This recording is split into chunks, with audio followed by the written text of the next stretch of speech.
Kiowa Conservation District is glad to have Heidi and Jim Faughnan as our cooperators of the year, and we're here on their place today to talk to them, and we're just happy to have them as our cooperators. And Jim has done a lot of work over the years in all kinds of different programs that NRCS offers, and so we'll talk a little bit more about those. Jim, tell us how long you've been ranching and farming.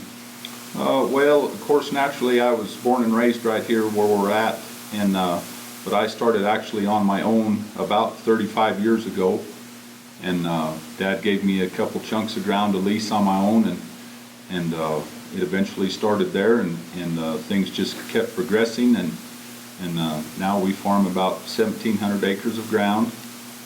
We rent about 4,000 acres of pasture land, and then we've got about 300 acres of dry land hay that we put up on a good year.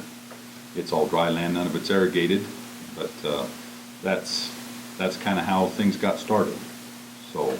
And your dad was your second generation here, right? Yeah. Yeah, my dad moved to this place here in 1956. What are you doing for crops right now? For what are you raising?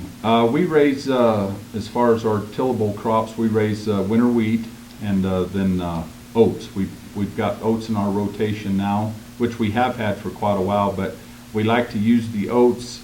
You can break so many weed cycles, and it helps the ground. The wheat always does better when it follows oats, and this is a real good country with our elevation and everything. Oats do really well in this country on a normal year. It's much easier to raise a 40 bushel oat crop than it is a 40 bushel wheat crop for whatever reason. It doesn't take near as much inputs to get a good oat crop as it does a wheat crop, but that's primarily what we raise is wheat and oats. And what is your elevation here about? We're right at about 7,000 feet. Yeah. You've been doing some no-till, right? Trying some of that? Yeah, we've been experimenting with some no-till probably for the last 5 years, and that's, you don't just quit what you're doing and go straight into no-till. It's got some different challenges and everything, but we have tried some of it with some success, especially on our oats, going right back in the following year, following a wheat crop, going in the next spring right into the wheat stubble, planting oats, and that has worked really well. We save the moisture through the year. That standing wheat stubble catches the snow, and that ground is really mellow and nice, and normally has really good moisture in the spring of the year when we plant our oats, and it works really good. There's challenges that come along. Just like this year, we had 20 inches of rain from about the 5th of May till the 5th of June. It was so wet we didn't know if it was ever going to dry up. Therefore, we didn't plant any oats this year, and so I Kim fallowed a whole bunch of ground where I was going to plant wheat, thinking, well, this will be good. I can save all that moisture and stop the weeds and everything, and plant my wheat right in that ground undisturbed. Well, then it quit raining there about the, I don't know, probably about the 10th of August, and turned pretty warm and dry, and come about the 10th of September when I went to drill wheat, that ground was so hard that our drills just wouldn't penetrate it. So I was highly disappointed because then it made for a lot of work in a short amount of time, and then we lost most of the moisture that we had. A lot of that wheat did not sprout till we had some early snows and stuff. I think it'll be all right now. I don't think we'll be able to tell the difference come next summer or next spring. I think that wheat will be there and come up and be all right, but it sure made for a lot of extra work there in a short amount of time. What about your nutrient management? As far as our nutrient management, we've started taking soil samples every year before I plant wheat, or if I don't get them taken before I plant, I always take them the following spring before we put any fertilizer on, just to see what we need. And it's pretty amazing. Some fields that I thought would need more of something have come back and needed less, and others that I thought were in better shape than they were have actually needed more. So those soil samples are a very good tool so that you don't waste money on fertilizer that you don't need, or or maybe spend a little more in places where you thought you were good. But it's a pretty valuable tool. You can learn a lot off them soil samples, and it definitely helps. Why don't you tell us, Jim, about your weed control? Noxious weeds have been a problem, I know, in fields of growing wheat. What have you done with that? Yeah, noxious weeds have been one of my biggest concerns over the years because they're trying to take over the country, and you can't raise hardly anything if you've got a bad infestation of Canadian thistle is our biggest weed problem. If we didn't have Canadian thistle in our farm ground, we virtually wouldn't have a weed problem. But that's been my number one battle for the last 20 years is if I'm going to farm a chunk of ground, I'm going to fight those weeds. It's something that you don't do overnight. It takes constant work. You've got to stay after it. You can't do it and then quit. You've got to stick after it and be diligent in your weed control because it will pay off eventually. You've put in bunch of solar wells and cross fencing. Yeah, we have implemented, we've probably put in, I've lost track, probably 4 or 5 solar wells in places where we didn't have water that made it too hard for the cattle, or they had to travel too far to get water, so it better utilized our grass.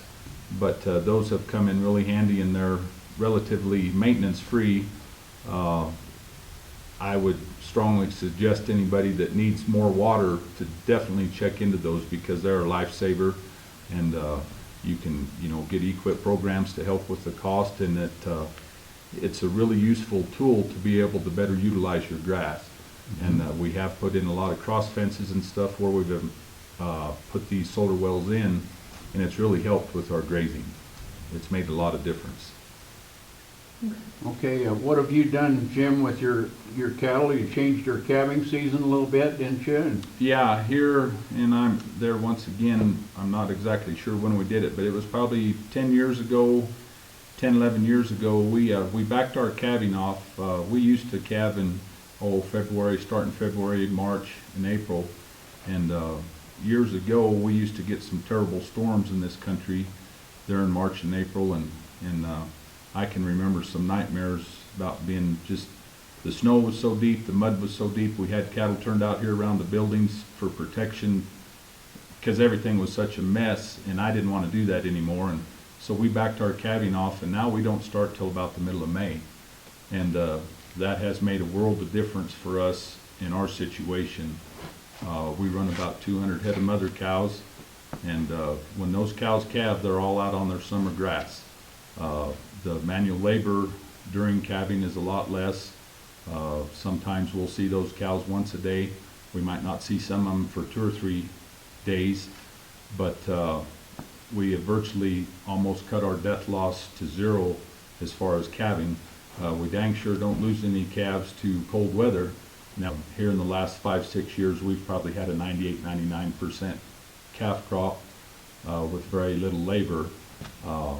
And then also, those cows don't need near as much feed through the winter. If you've got any grass or whatever, they can get by on a lot less. And then especially there in March and April when it's cold or storming, it doesn't take near as much feed to get. And we've had the feed cost have went down, our vet bills have went down.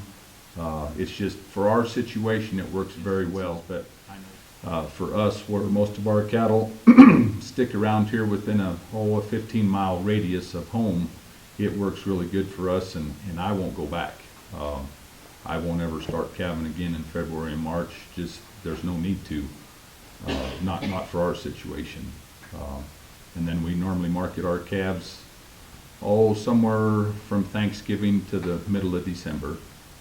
Our calves still come in weighing pretty good. 2 years ago, we sold calves that weighed 600 pounds, calving that late. So it hasn't hurt our weaning weights. Now we do have to fight storms on the other end, maybe shipping our cattle out, which a lot of other people maybe skip by. But that's probably one of the biggest drawbacks is, we can hit some pretty inclement weather when we're trying to ship cattle there, late fall, early winter. But we can overcome that. Those calves are big enough that normally the storms don't knock them down too bad, but there's been a lot of benefits in it for us. Well, and it's not just Heidi and I that are involved in this operation. My daughter Katie is very involved in the cattle side of the operation. The cattle and horses are her main forte, and she really helps out a lot, checking fence and checking salt and mineral and water, and she's got cows of her own that we run here on the operation also, and she's a very integral part of the cattle side of the deal. She always helps feed, and like I say, just when I'm busy in the summertime farming or gone trucking, Katie will go check cows for me and make sure everything's where it's supposed to be and that there's no issues or whatever. And then if there is, she recruits more help. But she's a real big part of this operation and its success. So, very glad to have her when she went to college, and then there was a time when she went to Texas. It was about like I'd lost my right arm when she was gone, but very glad to have her back, and she's close here now, and like I say, she helps out a lot with the cattle and numerous things like that also, so she's also a part of it. Right, and I appreciate the award.